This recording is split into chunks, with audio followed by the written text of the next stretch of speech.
A shocking realization that I refused to accept for a very long time was that my defensiveness was not just protecting me from criticism, it was actively destroying my ability to connect with Esme. I thought that I was protecting myself from being unfairly attacked.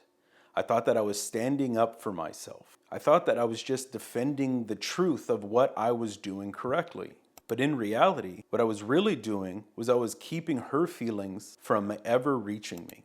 Every concern that she brought to me sounded like an attack. Every emotional conversation felt like a trial where I had to prove my innocence, that I had to prove I was a good husband. And if every conversation feels like a trial, then I was never actually listening. I was just preparing my case. I was waiting for my turn to prove why I'm not guilty. And while I was doing all of this, Esme was just not being heard, even though she was trying to reach me. I was just treating her like an opponent. For a long time, I believed I was an amazing husband. I believed I was an amazing father. I thought I was a great partner. And I believed that wholly, completely, with every fiber of my being. To me, I had all the evidence that made perfect sense. I was working hard. I was providing very well for my family and they had a good life. I was buying them very thoughtful gifts. I call them I love you presents. I told Esme and the kids that I loved them constantly. I told them that I was proud of them consistently.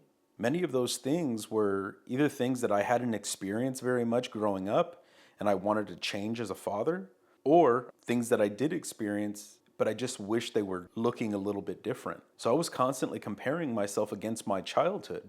I looked at the places where I had improved things and I told myself that I was doing a good job. However, it wasn't until years later that I learned that I was actually just living a life lie. What it is a belief that we protect because letting go of it would force us to rethink who we are as a human. Mine was that I was already the husband and father that I wanted to be. The problem was that I was only measuring the things that supported that conclusion. I wasn't measuring how difficult I made emotional connection. I wasn't measuring how quickly I became defensive. I wasn't measuring how often protecting my image became more important than understanding my wife. The good things I did mattered. They had real value. But they didn't erase the ways that my behavior was hurting the people that I loved. And that realization, even after learning it, took me years to accept. One of the biggest things protecting that life lie was my defensiveness. It was my safe space. When Esme brought me a feeling, I heard danger.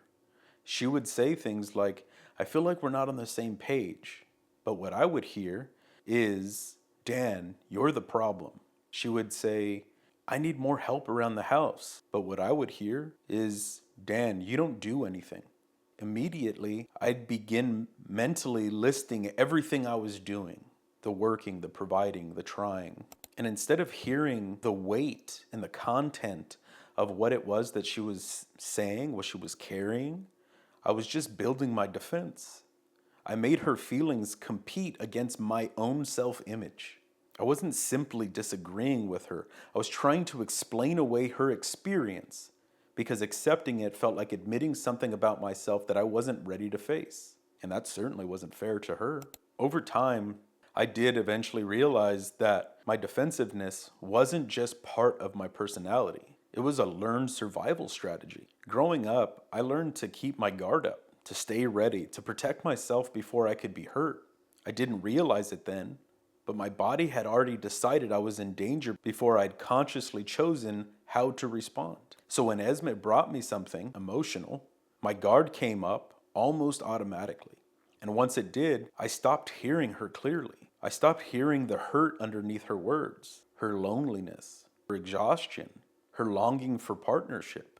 All I could hear was the threat to the version of myself that I was protecting. And the more I defended that version of me, the less present I became with the woman standing in front of me. Esme's feelings were just as real as mine.